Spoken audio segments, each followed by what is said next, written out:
Olá, eu sou Nina Escudeiro, professora de Educação Física da Rede Municipal de Ensino de São Paulo, já aposentada, integrante do Grupo de Pesquisa em Educação Física Escolar da FEUSP. O tema dessa aula é Avaliação no Currículo Cultural, uma escrita autopoética. Organizei esse vídeo em dois momentos. O primeiro momento, o objetivo é problematizar as diferentes formas de enunciação da avaliação. E um segundo momento, apresentar a avaliação no currículo cultural como uma possibilidade de diálogo com a sociedade contemporânea. Para dar cabo da primeira parte do vídeo, na qual eu vou focar nos conceitos de exame, testes, provas e avaliação, me apoio em Esteban e Janela Afonso. Para a segunda parte, dialogando com Neira, me remeto à minha dissertação de mestrado, minha pesquisa, para trazer os resultados dela e caracterizar a avaliação na educação física cultural. Você deve estar se perguntando por que eu escolhi problematizar sobre os exames, as provas, testes, esses conceitos e a avaliação. Também deve ter notado que esses conceitos de exames, testes e provas têm sido pouco mencionado no contexto escolar. Será que o conceito de avaliação supera esses outros, os primeiros? Bem, então vamos ver se é isso mesmo. O primeiro registro sobre o exame, né, que não tem nada a ver com a escola, né, que está num contexto social, data de 1200 a.C., isso no contexto chinês. A ideia era selecionar os homens que iam compor a administração pública. Bom, mas não tem nenhum registro de exames regulares antes da Idade Média, nem antes da criação da universidade do tipo escolástica, o que não significa que não haviam avaliações nas escolas, né? Nesse período da universidade tipo escolástica, havia uma criação de muitas escolas e a disseminação do pensamento cristão, além de, né, a valorização da filosofia aristotélica. Então, não tem nada a ver com exames oficiais ainda. Mas quando é que o exame ele alcança o seu apogeu? Quando é que ele começa a se destacar? Isso está associado à ascensão e consolidação da burguesia, que procurava, né, tirar, né, essa ideia de garantia de privilégios, né, em razão do nome e da fortuna. Trocar isso, substituir esses privilégios pela competência por meio do ensino. Então, o apogeu do exame começa e vai acompanhando o desenvolvimento da sociedade burguesa. Também é importante que a gente perceba, né, que as exigências do capitalismo sobre esse capitalismo que vinha requerer, né, técnicos, especialistas, essas exigências elas davam um certo suporte para que esse segmento apoiado na ciência ganhasse mais força. Mas o sistema de exames oficial mesmo, o primeiro sistema de exame oficial acontece lá no século XIX, na metade do século XIX. E é na Inglaterra que isso acontece. É um momento de multiplicação de exames, de diplomas, né? E isso enfatiza em alguma medida o controle do Estado no processo de certificação. Então tem-se uma ideia de que o exame ele promove uma certa qualidade, né, na educação, eficiência e eficácia. É um processo bastante disciplinado e disciplinador, é uma atividade de vigilância constante.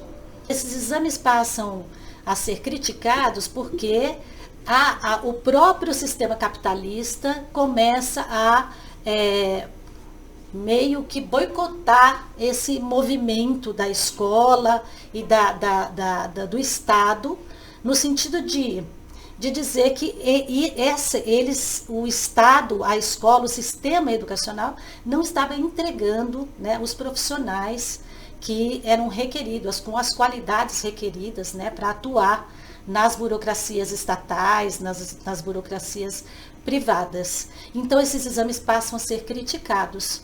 E essa crítica também vem junto com a primeira manifestação da psicologia científica. Esses dois momentos, essas críticas e essa manifestação, é que trazem para a cena os testes. Então, o que os testes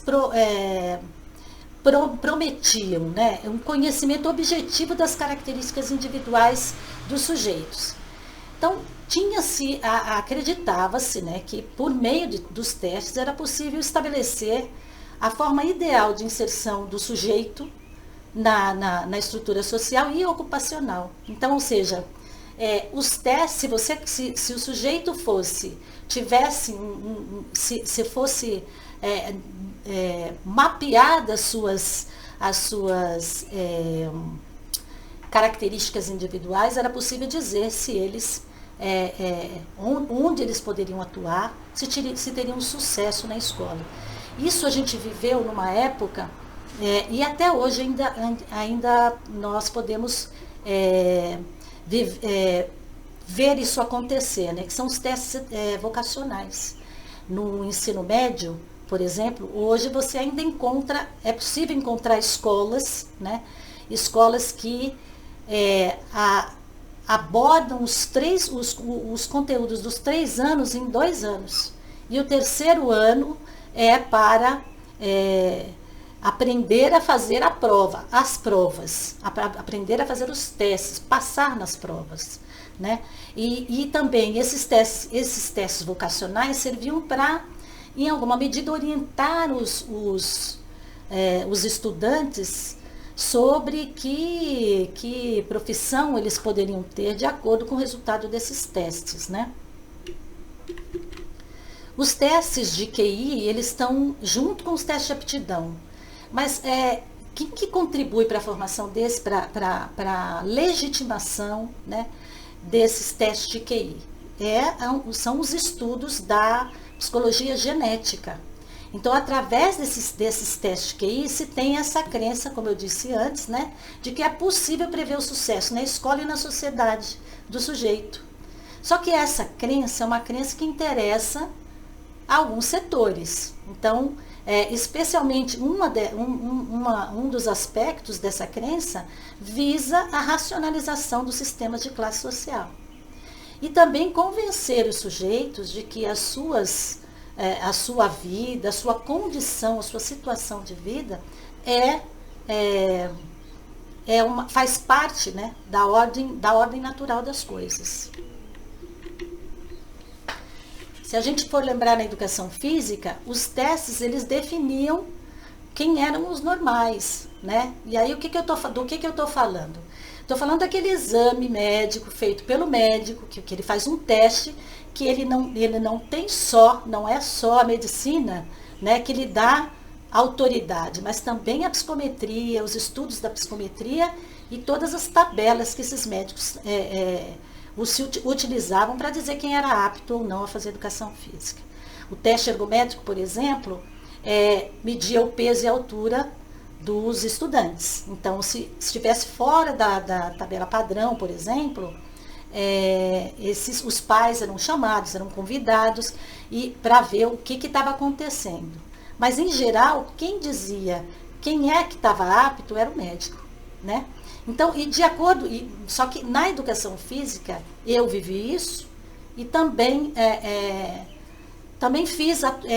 procedi da mesma forma como professora no início de carreira, que era, a gente classificava meio que de acordo com o biotipo do sujeito, né?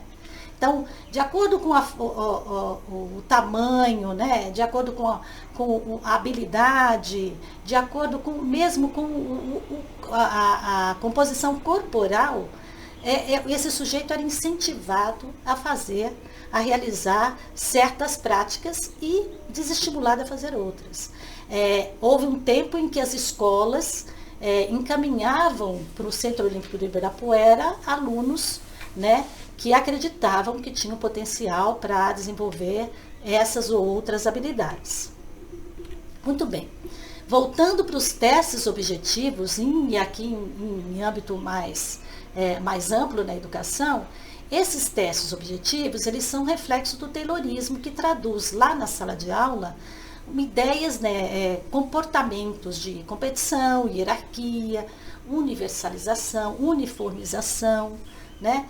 E esse movimento, ele é apontado na década de 80 pelos estudiosos como um retorno, né? Porque esses testes estandardizados que a gente vivencia hoje, as avaliações externas, né? Esses testes todos, essa disseminação de avaliação é vista como um neotecnicismo. E esses autores, eles vão apontar, vão criticar os efeitos dessas avaliações, os efeitos negativos, né, na sala de aula. Né?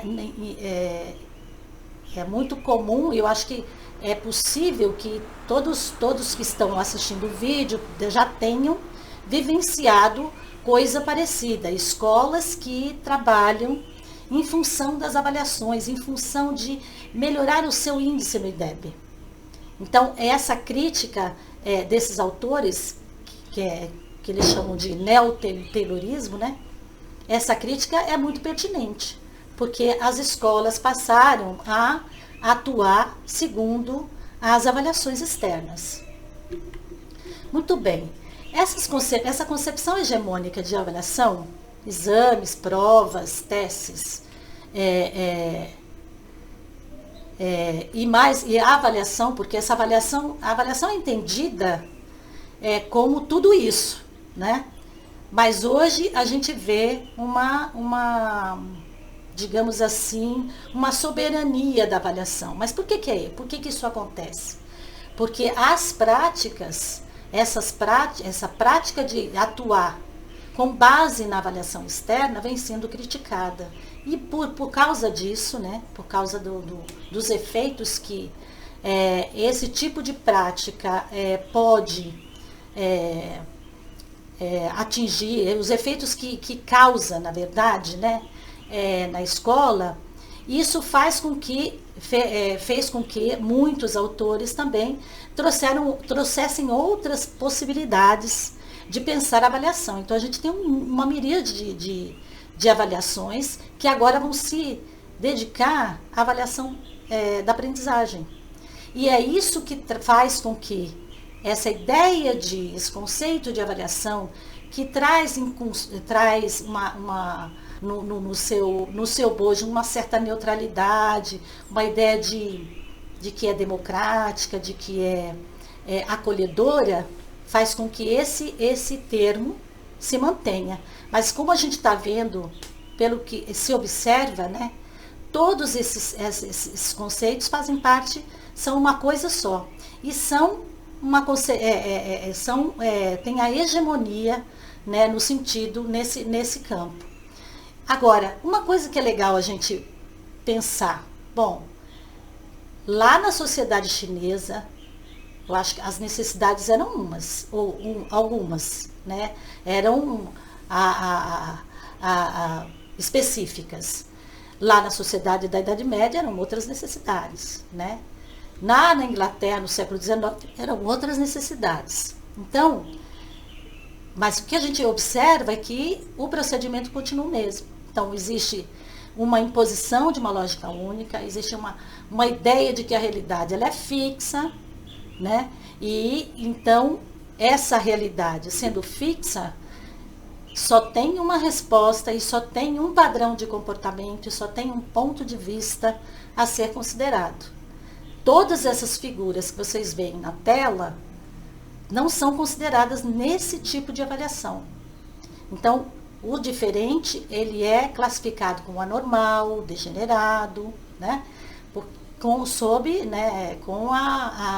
o aval da psicologia, dos estudos da psicologia. Não que esses estudos não continuem na escola, eles estão muito presentes, né? Mas é importante a gente saber que todas essas práticas, elas vão formando os sujeitos. Então, se na educação física eu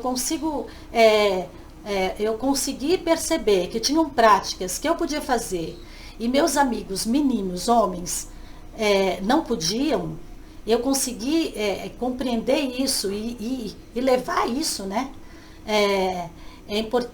Porque existia toda uma maquinaria, né, escolar que fez com que a gente fosse se constituindo desse jeito. Então, a avaliação e o currículo, eles têm um efeito, um efeito muito poderoso na produção de identidades. E também na forma como a gente pensa sobre a realidade. Então, pensar que a realidade é única, é fixa, ela é enxergar a realidade de uma maneira daltônica e ignorar essas diferenças. Então, foi isso que os professores do GPF buscaram dialogar com esses sujeitos aí, esses sujeitos que estão fora, né, que estão sendo excluídos. Então, essa escola que está em descompasso com a sociedade atual, não consegue dialogar com ela. E os professores do GPF vão se reunir e buscar, né, dialogar com essa sociedade, uma sociedade que certamente diferente das que nós citamos anteriormente, com outras necessidades, né? E eles foram buscar entender como é que a gente poderia trabalhar com a educação física no século XXI, com a cultura corporal e estando na área das linguagens. Então, como esses professores estudando, pesquisando e fazendo, tentando colocar, construir, produzir um currículo que dialogasse com essa sociedade, esses professores conseguiram isso buscando apoio, guarida, nas teorias pós-críticas. São teorias, inicialmente no currículo cultural, depois multiculturalismo crítico, depois pós-estruturalismo, pós-modernismo, pós-colonialismo e por aí vai. Então, esses campos teóricos começam já entendendo que a cultura não é algo que está do lado de fora do sujeito. Que o sujeito ele é constituído na cultura, pela cultura, e ele também produz cultura. Isso tudo mediado pela linguagem. Então, isso significa que esses sujeitos que estão aqui na tela, né, esses sujeitos foram produzidos discursivamente. Então, o que os professores começaram a buscar? Bom, e a entender. A conquista de uma sociedade menos desigual não depende apenas do acesso ao currículo hegemônico. O currículo hegemônico, ele tem como conteúdo principal o conhecimento científico.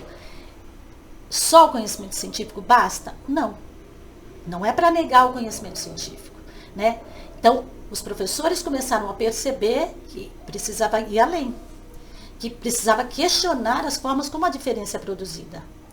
Então, quando o professor trata lá na sala de aula um questionamento preconceituoso, um questionamento que coloca os meninos ou as meninas fora de uma prática corporal, ele está questionando, ele está problematizando essa forma como a diferença é produzida.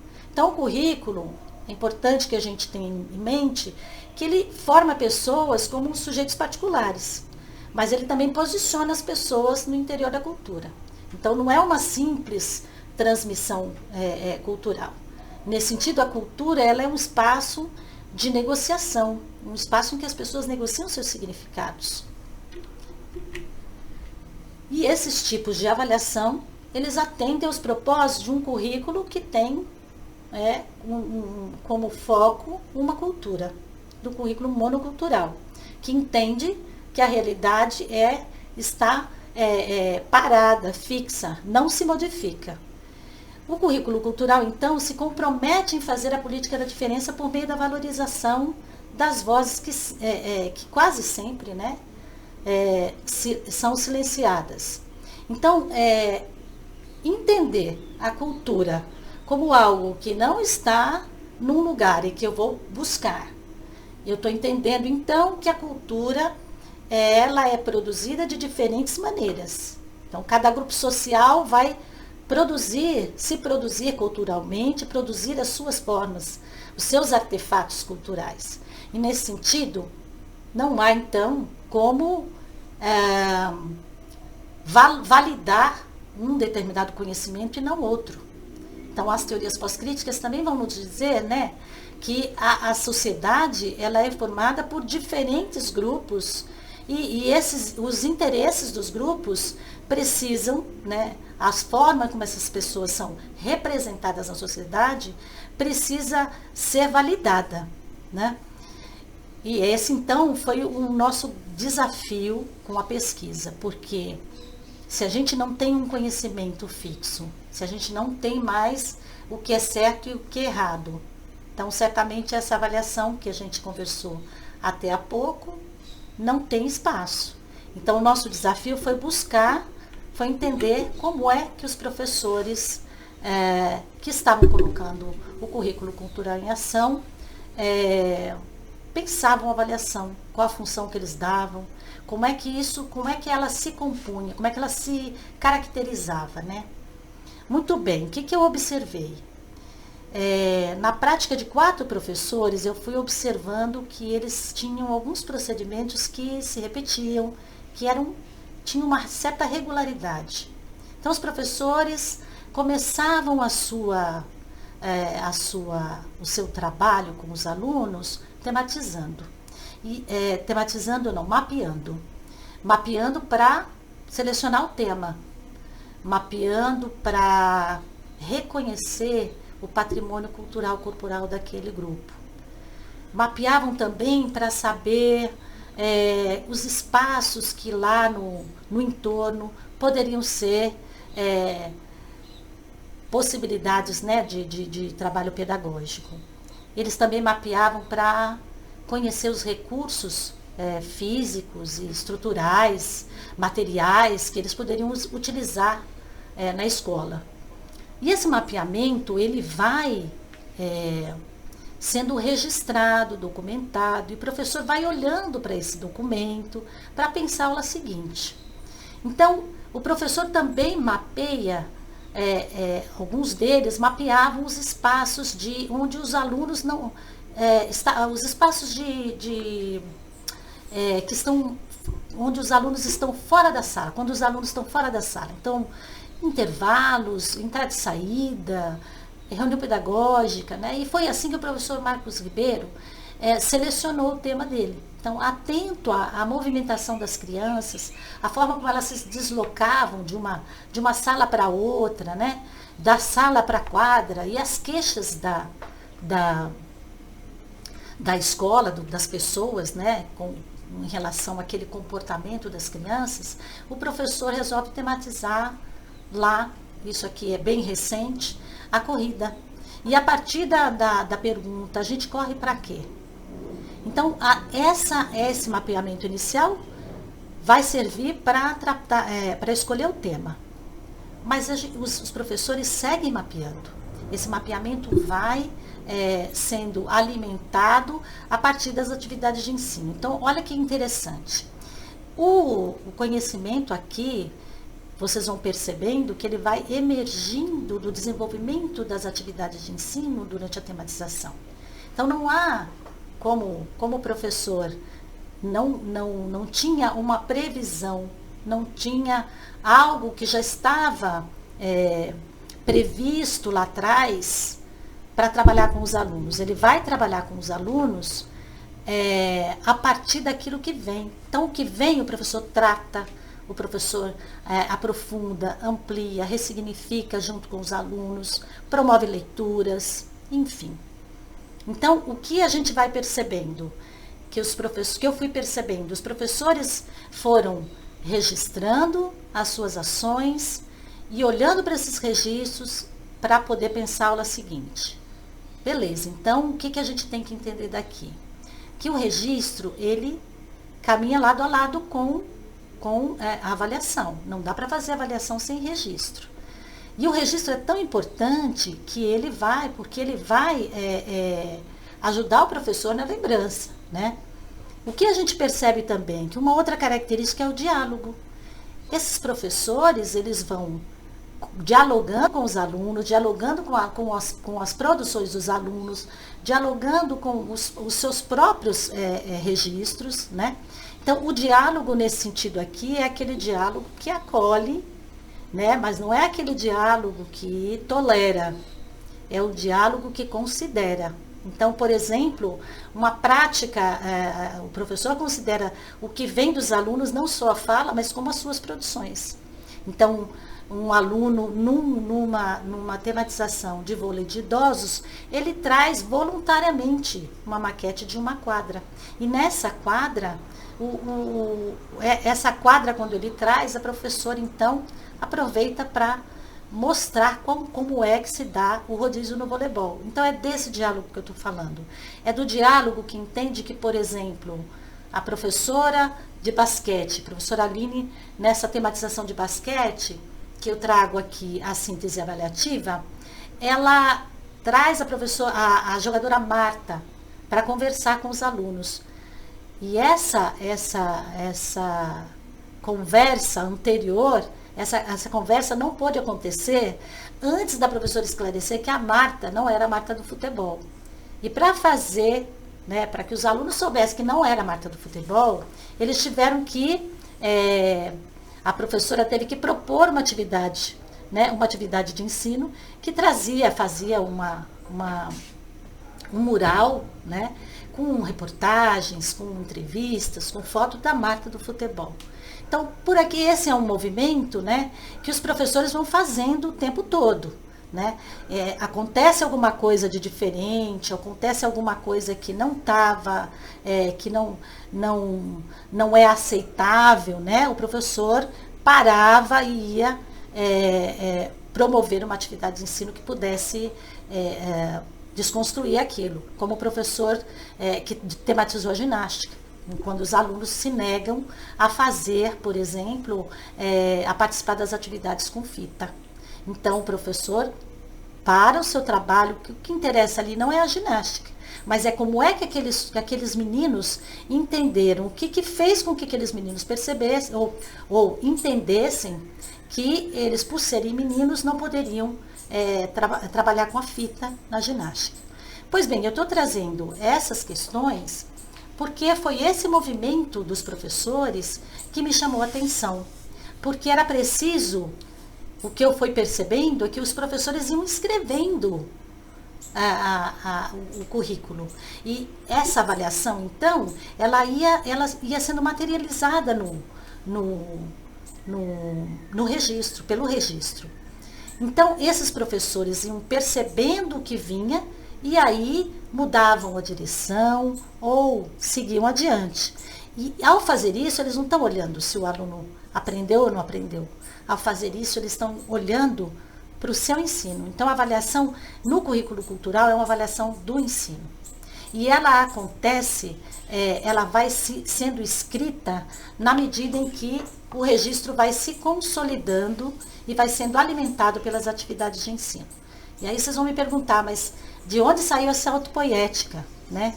É importante a gente ter em mente também que as coisas só existem quando elas têm um nome, quando elas ganham um nome, elas são nomeadas. E entender esse movimento dos professores me fez comparar com esse movimento que eu tomei conhecimento sobre a autopoiese a partir de um livro, né, chamado Conceituando a Bricolagem. E foram os autores desse livro me apresentaram esse conceito. E eu fui procurar, né? E esse conceito eu descobri que vinha da biologia, de dois biólogos, Humberto Maturana e Francisco Varela, que diziam que a gente tem no corpo, nós temos no corpo células que são autopoéticas. O que são células autopoéticas? São aquelas células que se reorganizam, se autorregulam, né, diante de uma instabilidade, de um desequilíbrio, né? E eu fiz uma associação, uma analogia com o movimento dos professores, a cada momento que eles interrompiam aquilo que estavam fazendo e abriam outros feixes para poder tematizar, produzir atividades de ensino que fossem desconstruindo, né, os discursos preconceituosos que eles foram se deparando ao longo da tematização. Então, a síntese avaliativa também é uma característica da avaliação no currículo cultural. Eu chamei de avaliação autopoética, então, porque eu entendo que é muito similar ao que acontece que os professores fazem, o que acontece com essas células. Mas o que é mais interessante a gente ter claro é que é preciso saber que a escrita currículo, ela vai sendo construída, vai sendo escrita de maneira autopoética. É esse modo de fazer, né, que é autopoético. E também, e por quê? Essa escrita, ela é singular, ela é particular, né? Ela é muito específica do grupo, ela também é artista. Então, a escrita, o currículo cultural, a avaliação no currículo cultural é uma escrita autopoética. Não há espaço para a avaliação que nós abordamos no início desse vídeo. Eu fico por aqui. Obrigada.